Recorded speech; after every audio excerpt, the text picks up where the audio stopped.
Okay, thank you for joining this session.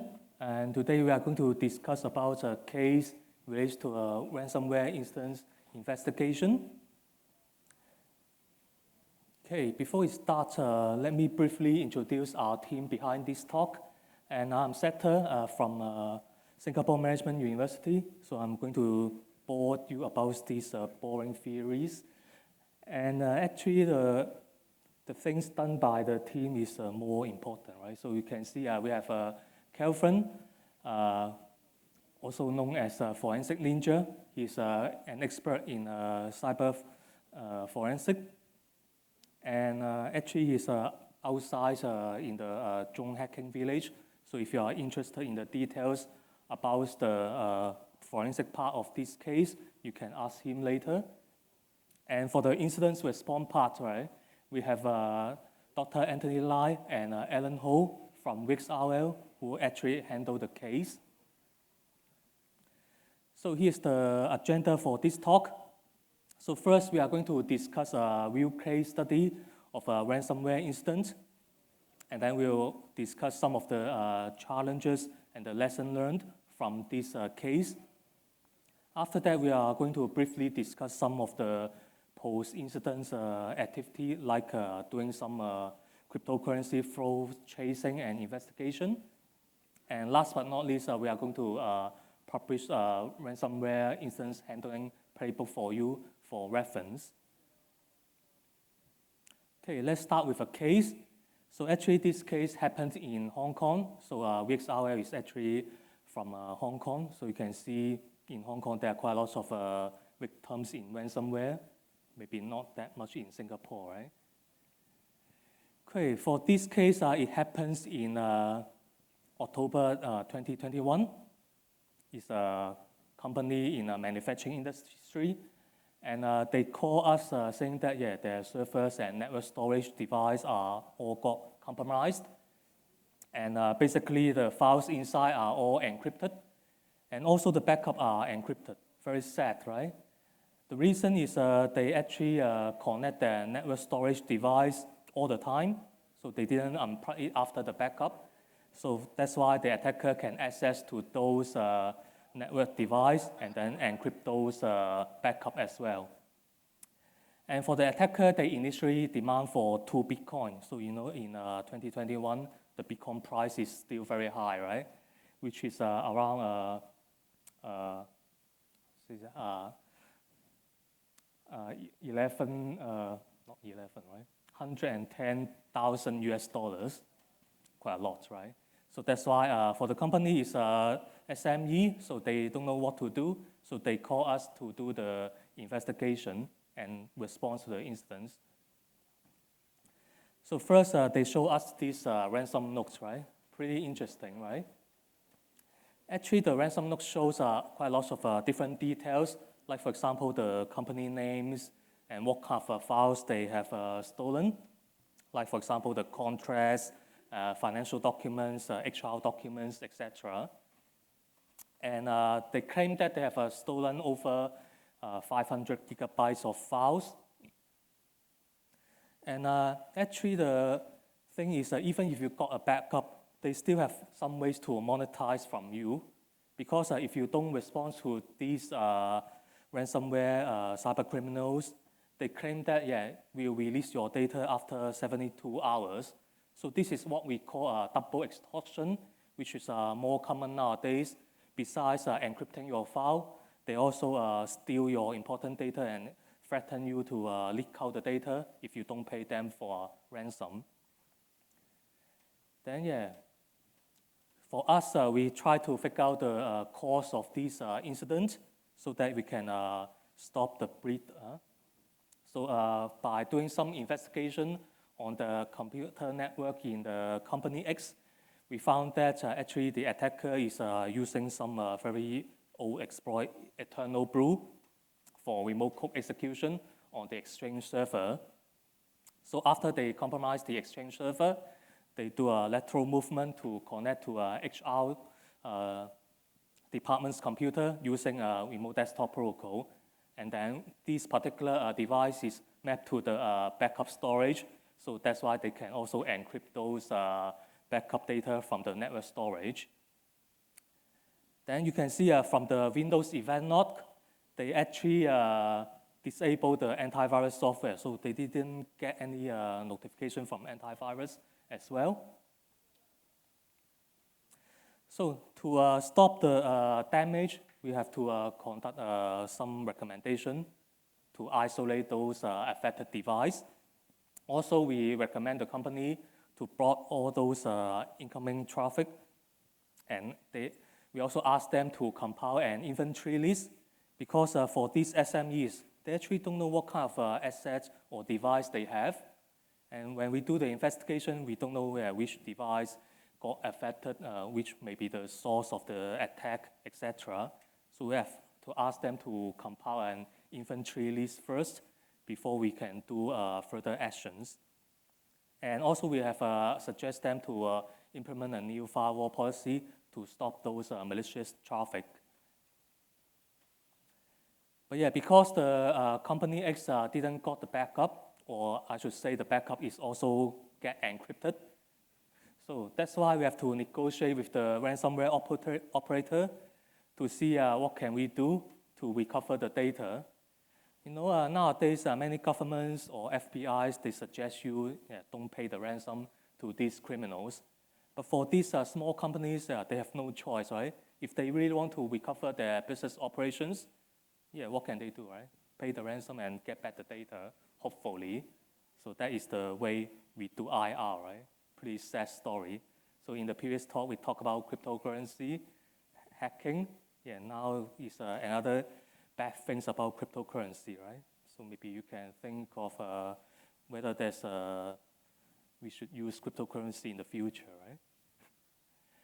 Okay, actually for our team, we do some negotiation, like we claim that we are small companies, we don't have sufficient cash flow. So you know, typically for these ransomware operators, they initially charge you a very high price. They expect you to negotiate and cut the price a little bit so that you are happy. The IR team can report to the management saying that, we reduce some of your costs, right? You happy now? We happy, right? So eventually, they only charge for 1.5 Bitcoin, which is still quite a lot, right? So now we plan to pay the ransom because for the company X, they don't have the data backup, right? So to do so, we test with a small amount first.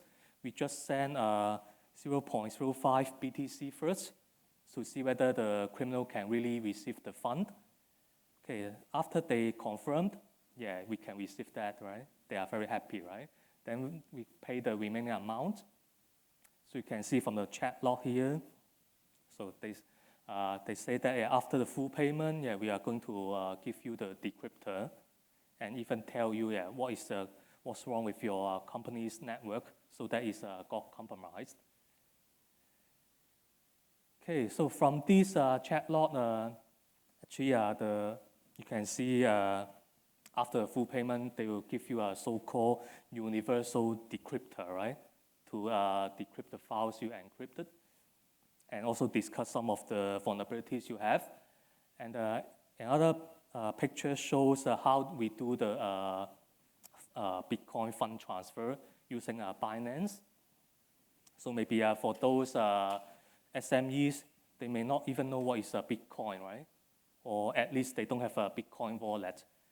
So if you are an instant responder, maybe one of your side job is you hold some Bitcoin ransomware payment service, so that for those victims you can help them to pay the ransom and maybe charge some service fee as well, right? Okay, note that we have the suspect's Bitcoin wallet here, so later on we can do the tracing as well.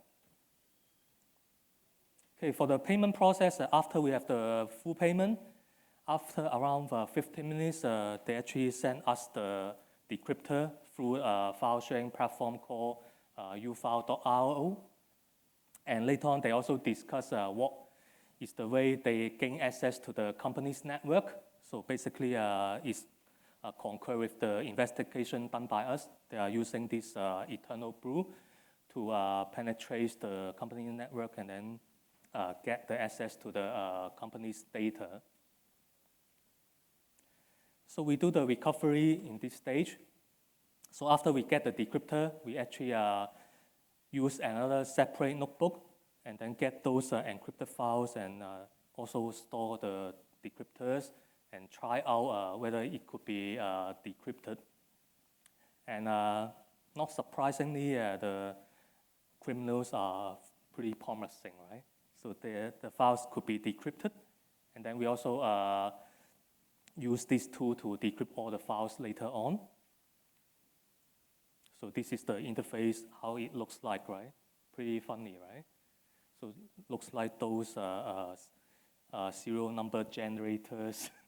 Yeah, I don't know whether you know these kind of tools, right?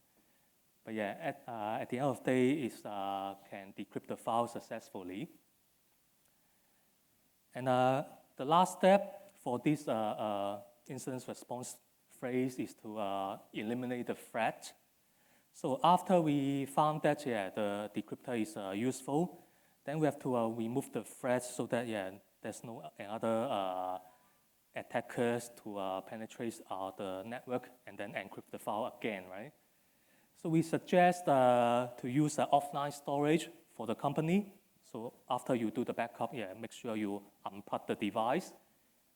And we suggest them to migrate the Exchange server to a cloud platform so that there's no more threats to this Exchange server.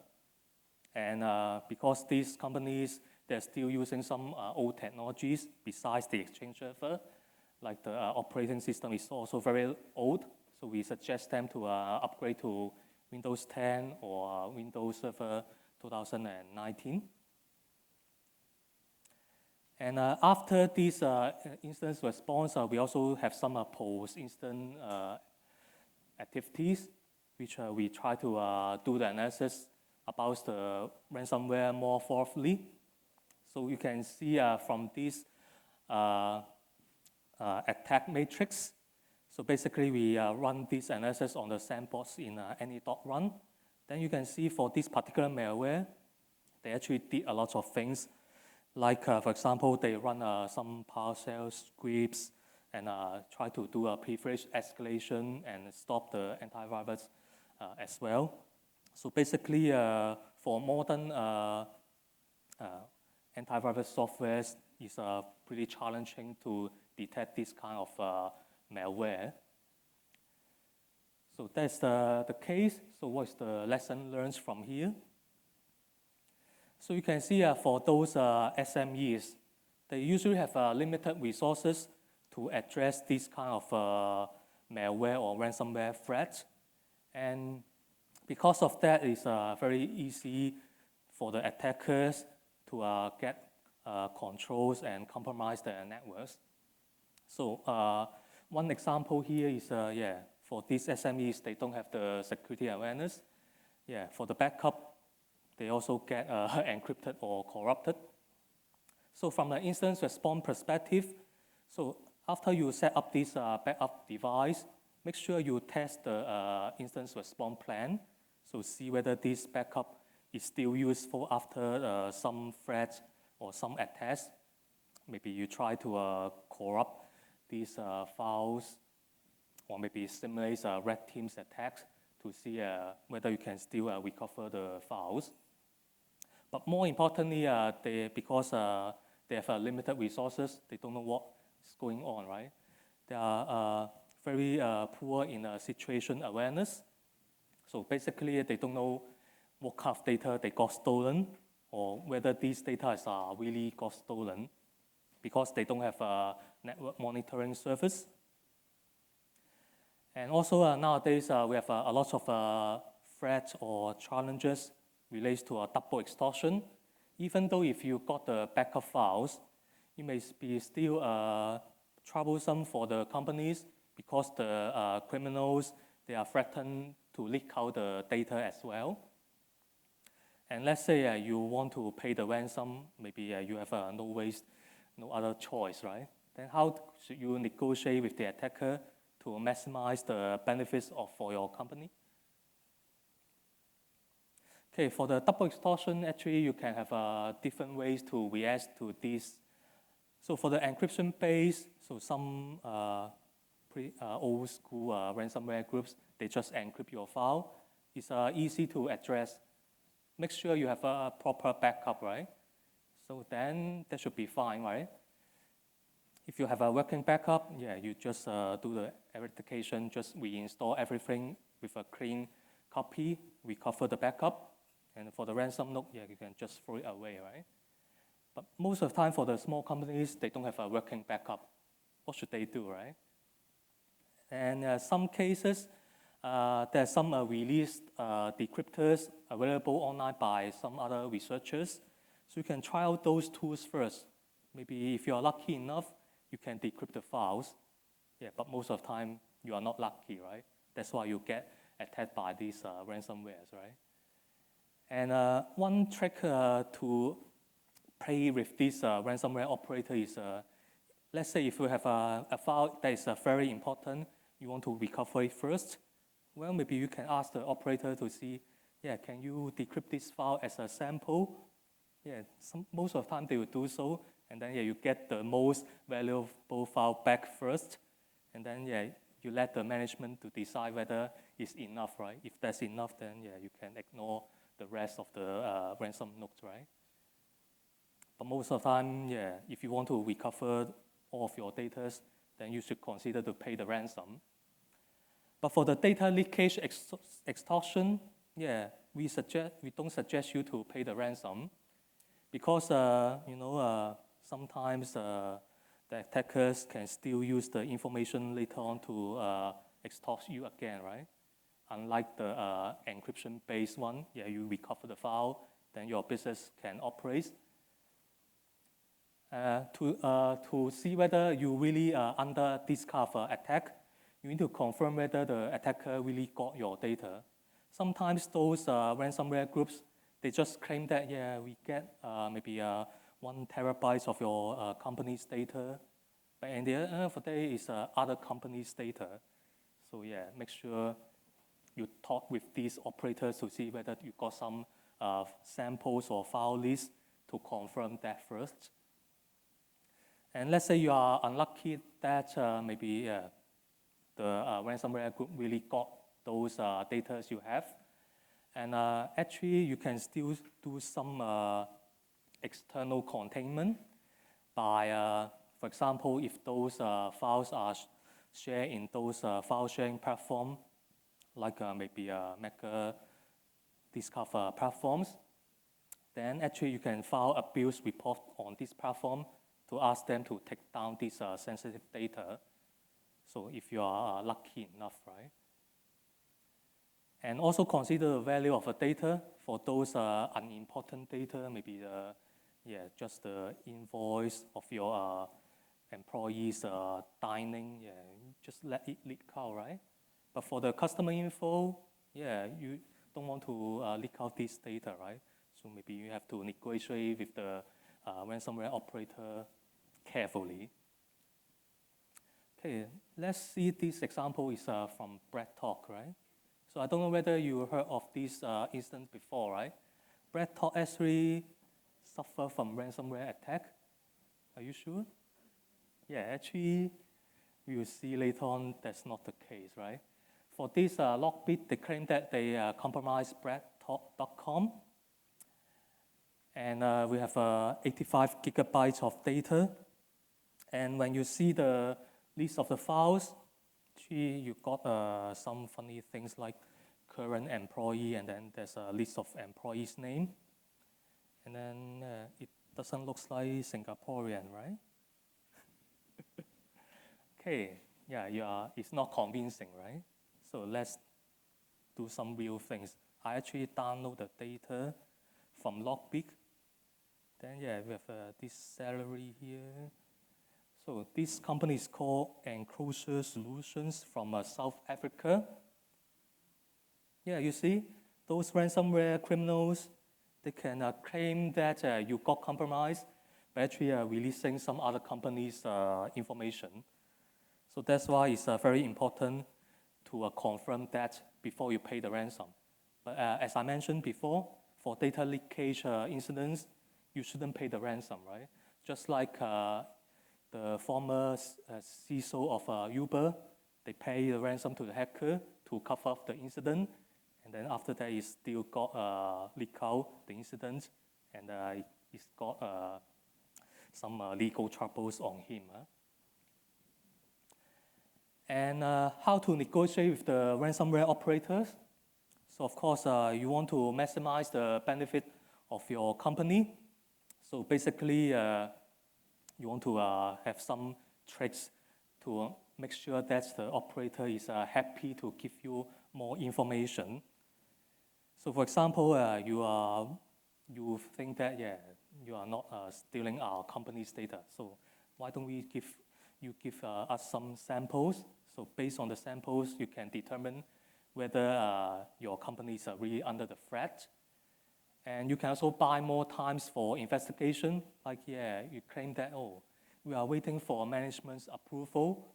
So that, can you defer for 1 or 2 days before we pay you? But you have to show to the operator that, you are willing to pay, but you need some more time, or maybe the amount is a bit lower than the expectation because you are small companies without proper cash flow, with poor budget. And make sure you don't tell them you have cyber insurance. Otherwise, they will charge you more, right? Just like the hospital in the US, you got insurance, they charge you more, right? And if you are interested, you can check out the ransomware negotiation games in Financial Times. You can play around with this. Okay, next one, we have some other post-incident activities. So it's just for your interest only. Most of the time for this activity, it doesn't bring many values to the company because you cannot get the fund back most of the time. But still, we are interested in how this cryptocurrency flow is going. So there are some commercial tools for you to do this, like chain analysis. But we are not rich, so we use open source tools like these blockchain explorers, BigQuery, or oxt.me. So let me show you some demo here. So previously we got the suspect's wallet address, right? This one. Then you just go to blockchain.com and then search for this address. Then you can see the transaction history. So basically, you can check out each transaction and see what's going on. So for example, for this one, they got 2 parts of the fund. One is 0.0995, and the other one is 1.4, right? Just like we mentioned before, we send a little bit fund for testing first, and then later on they get the remaining fund. And then for this one, they actually, after they receive the fund, they send out to some other addresses. Typically, we have these next hop to gather the fund first, and then later on, they may send to some other mixer to make this tracing more challenging. You can also use other tools like the BigQuery. So for this one, similarly, you search for the address here, and then you can get the diagram. But for this tool, make sure you choose the days range. Otherwise, you can't see any data, right? So you have to choose the days with the transactions. And then for this money flow, you can choose the depth level. Then you can see for this one, this is our ransomware payment service wallet from Binance. We pay in total 1.4997 Bitcoin. Not 1.5, right? Because of the transaction fee. The criminal don't care about the transaction fee as well. Then here is the suspect. And then later on we have these different outbound traffics. So first it sends this 1.2 Bitcoin to another address, and then 0.3 to this SigWit address. Then you see there's a funny connection here to Coinbase, right? Don't know why we have this Coinbase connection here. Does it mean that the criminal is actually using Coinbase to cash out? Yeah, so for these big three tools, I got a little bit doubt. But yeah, from other cases, when there's some fund cash out activity to some other centralized finance like Coinbase, actually you will see these kind of diagrams. So let's say for this suspect, they actually cash out to Coinbase, then yeah, you may contact the law enforcement in the US to do the investigation. But yes, maybe they don't want to handle this case, right? So how about the next step here? So after that, the criminal is typically send the funds to the mixer to make the tracing more challenging. So let's say we increase the depth level from 2 to 3 for the outbound traffics. So after this, you can see you send to a mixer here. We got a lot of different outbound traffic here. Then you don't know which one to trace, right? So that's the issue of cryptocurrency. Most of the time, when you really want to trace the fund, you will see they just go through a mixer and then you just mess up the flow. So if you are using those anti-money laundering rules, so they will suggest that maybe if the outbound flow contains maybe 25% of the fund, then you consider that as money laundering or that's relates to the criminal. But yeah, most of the time for these mixers, because you know that Bitcoin wallet, you can keep creating new wallets with very low cost. So basically, they just create a lot of wallets and mix with other users and do these kind of tricks. So unless you got this cash out to centralized finance, otherwise it's very difficult to trace. Okay, another tool is this oxt.me. And basically, you can see for this tool, is again, you just search for the wallet address and then you will see some summary here. And once you go through the transactions, you can go to these tools here, display the transactions graph visualizer. Then yeah, you see only one note here, right? Yeah, you need to double click it to expand it. And then yeah, you see the flow looks like this. Then the ways represents the money value. So the bolder one means more money. So remember the anti-money laundering rule. So if you see a path with a very bold face, then yeah, you see most likely you should trace that path. Then you can keep doing this expansion. Then yeah, it takes some time to do so. But yeah, for the sake of time, yeah, I did this in the morning, and then when I expand this, this note is the note before the sending the fund to the mixer, and then yeah, after you expand it, yeah, it looks like this. So scary, right? Yeah, you see, it's very difficult to do visualization as well in this kind of cryptocurrency monetary flow. So if you really want to do some serious research on this, yeah, maybe you have to write your own tools or maybe consider some commercial tools as well.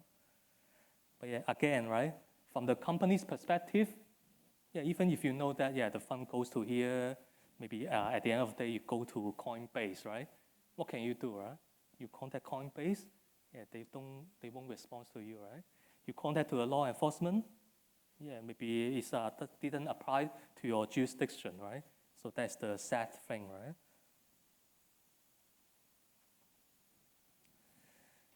Okay, so we have gone through some of these open source intelligence tools for cryptocurrency tracing.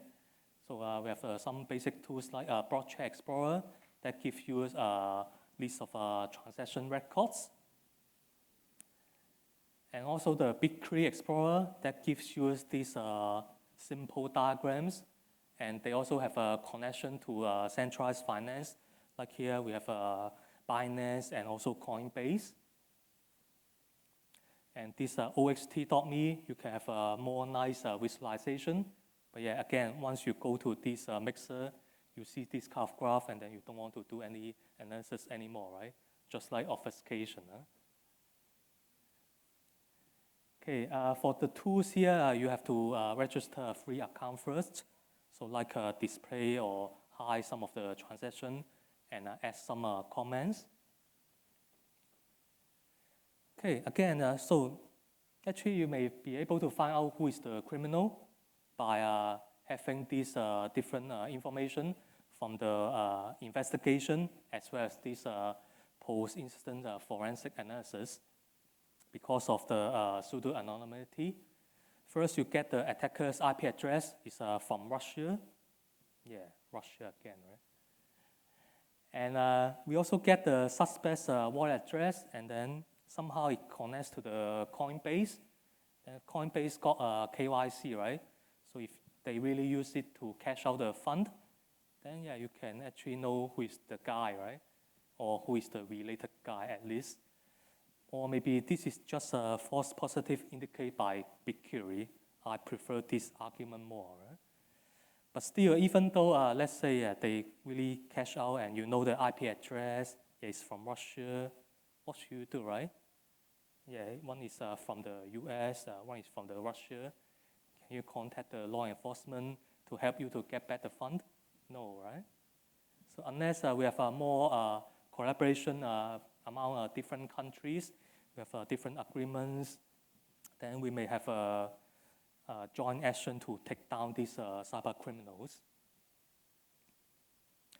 Okay, last but not least, we have the takeaways about the ransomware instance handling playbook. So typically, when we consider incident response, right, we have this typical process is borrowed from NIST. So we have preparation, detection and analysis, containment, eradication and recovery, and finally post-incident activity. But for ransomware related incidents, you may have some extra consideration. And of course, if you learn this incident response in your management class, then you know that for the detection part, actually we have different ways to do the detection for different kinds of incidents. So for example, for phishing, yeah, you have going to detect those emails, or maybe for malware, you have an indicator of compromise. So you have different ways for detection. Similar for the ransomware. And here are some extra consideration in handling the ransomware-related incidents. So for preparation, besides those standard things like you have to get some network monitoring, test your incident response plan, etc., you may also want to consider some threat intelligence related to dark web and ransomware resources, like get some existing list of decryptors. So whenever you got some files encrypted by the ransomware, maybe you can try out to see whether you get the luck. And also for the dark web threat intelligence, you can monitor to see whether there's some potential data leak published by those ransomware criminals. And for the detection part, we have different indicators. So for example, we may have honey files if you have running a security operations center. So you can see this particular honey file is whether got encrypted by the ransomware or get corrupted or get accessed by some other processes to see whether there's some potential threats on the ransomware attack. And of course, the most obvious indicator is you get the ransom note, right? But yeah, after you get the ransom note, maybe not much things can be done, right? So you want to get some more early indicators. And for the containment part, we also consider external containment. So let's say for those data leakage related extortion, you may also want to file abuse report on different platforms to ask them to take down those leaked data. And for the post-incident activity, if you are interested, you can also do a cryptocurrency flow trading. Okay, that's the end of the presentation. Here's the takeaway. So we actually integrate this extra consideration in a typical incident response playbook in a flowchart format. So if you are interested, you can go to this URL or scan the QR code. And any questions or comments are welcomed. Thank you.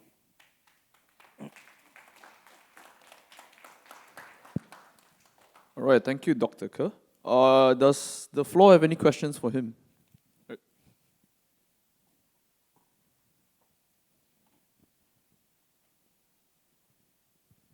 Thank you for the presentation. I have a question. When you speak about negotiation with the attacker and then paying the ransom, like how should a legal business justify the expense? How does it look from the tax authority's perspective? Well, if you don't have any backup, right, you cannot recover your business operation. Right? So when you present to the management, basically they have no choice besides paying the ransom and try their luck. So the management is fine. I mean, within the company, there may be an agreement, let's say, but from the authorities' perspective, the money was spent somewhere. You did not get a receipt, I guess. Yes. They don't make one, right? So how is it different from any kind of money laundering or any kind of shady scheme or withdrawal and maybe corruption schemes? That's what I mean. So that's a good question, right? Actually, I'm not sure about those accounting part of those ransomware victims, right? So maybe they categorize it as other expense. I don't know. And you cannot just categorize as a ransomware consultant service, right? Because you don't have the receipt. For the receipt, we have the incident response team, but we don't charge that much, right? So yeah, that's a good question. Right? We have to do some more study about this. Are you done? Yeah, we just maybe one more perhaps comment on the ethical side of the whole thing, because I personally don't feel comfortable paying the bad guys for what they do, because that kind of encouraging them to do more and hit more victims. And I also work for a security vendor that actually works on trying to solve this problem as well. So there's a generic solution so that everybody knows that actually can address a unknown ransomware issue, but they just resource consuming. That's why these features are disabled by default. So, but if you look into your endpoint solutions, you may find that such technology exists that generically can protect from any type of ransomware by detecting the fact of rapid conversion of files from known format into unknown random data. This can be detected, heuristically. But these are disabled because these are like really heavy performance impact. So if you really consider yourself as a main target of a ransomware and you feel that they are close to you, right? So you probably need to look into such features. That's one thing. Another is the ethical aspect that kind of ran about in your slides was like pretending as someone else. So for instance, when you suggest like to tell and try to convince the attacker that you are a hospital or you don't have enough money, so what would the hospital do if they get into the same situation, right? So we are kind of abusing this and pretending to be someone else when someone else is in real need, and then somebody's life depends on this, and then they may not really fall for the same trick twice. Right. So we need to be careful because the ethical side and moral side here is very important too. Yeah. But otherwise, thank you for the talk. Yeah, thanks for the comment. So for the hospital part, I think that is just a joke, right? So you don't want to pretend as a hospital because maybe the ransomware group from the files they know that you are not a hospital, right? But yeah, you can still pretend that you are SMEs, right? You don't have the cash flow to pay the ransom. So can you charge a lower amount? That may be a better way, right? All right, we have another question. There's a secondary issue too with paying the ransom. I mean, my law enforcement experience tells me that criminals attack people who they understand. And although in Australia, for example, we like to blame the Russians for everything, What we actually found out was that 50% of the tax came out of the local university. So, so don't just take a Russian IP address as a sign that it's Russians, right? The other thing I would say is, if it is Russians, or North Koreans, or Iranians, paying the ransom may put your public company in serious legal jeopardy because they are on the OFAC will not trade list, right? Yeah. They're on a list of people who you will not give money to, or all the banks will cut you off, like all of the banks, Yeah. right? So you put yourself at serious legal risk if you pay somebody who happens to come from one of those lists. Now in Russia, it's not a blanket, Yeah. right? There is still some trade, but if the group that you're operating with happens to sit under a particular oligarch, you could be in serious trouble, right? So you really need to check where these people are coming from. If you can identify what the malware is from, if it's definitely from Lazarus Group or something like that, and you pay them money, at least in the US and Singapore, you're in trouble, right? Yeah. And that's not legal advice, that's just Right. go and speak to your lawyer before you do this, please. Yeah. That's a very good comment. Yeah, thank you. So, yeah.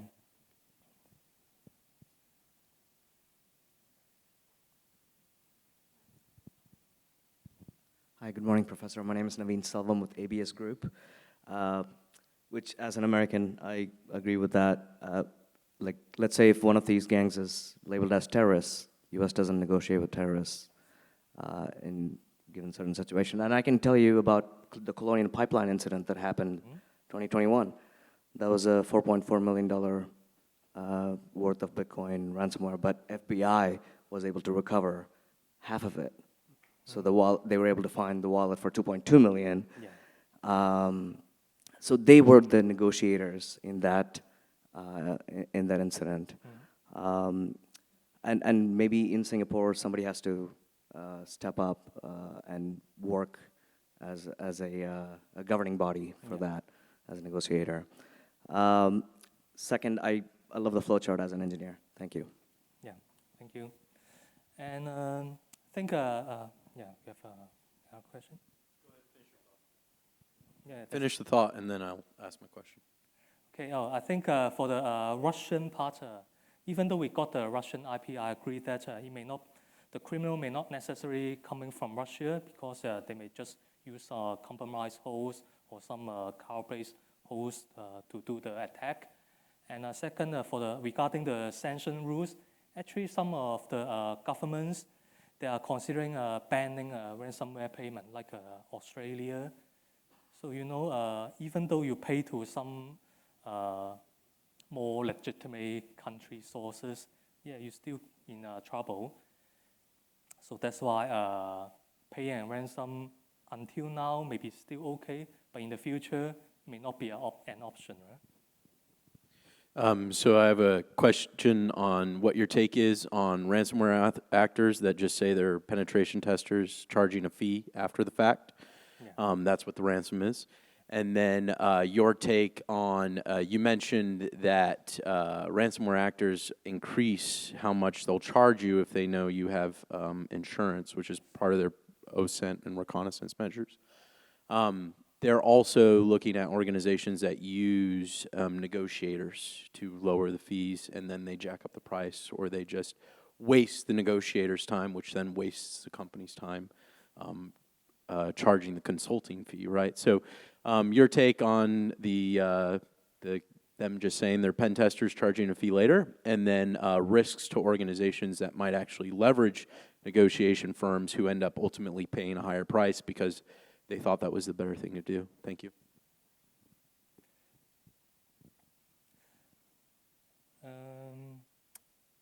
Yeah, so in this case, yeah, some companies, they may consider this as having a security consultants after the incidents. But yeah, of course, from the accounting perspective, you cannot record that as after ransom penetration service, right? So you can talk to a management saying that, oh, this 1.5 BTC is worthy, somehow worthy after the incident. But yeah. Just to clarify, it's not organizations saying it, it's the actors. The ransomware actors say they're just doing a penetration test and charging you the fee after the fact. So I'm curious what your opinion is on them taking that position as a threat actor. But yeah, in that case, it's different from the typical penetration tester because they encrypt your files and threaten you to leak out these things. So that is totally different, right? So for the more white hat types penetration testers, well, they may do the testing and give you a report and maybe ask you for a fee, right? But in this case, for the criminals, they actually threaten you with illegal means. So that is a different story, right? All right, any more questions from the floor? All right. Actually, I think last year or the year before, there was a very interesting debate by SANS, I think on the ethics of paying ransomware, hosted by Rob Lee and Jake Williams. So maybe we can all go back and take a look at that as well. So thank you everybody for the very lively engagement. So a round of applause for Dr. Ke.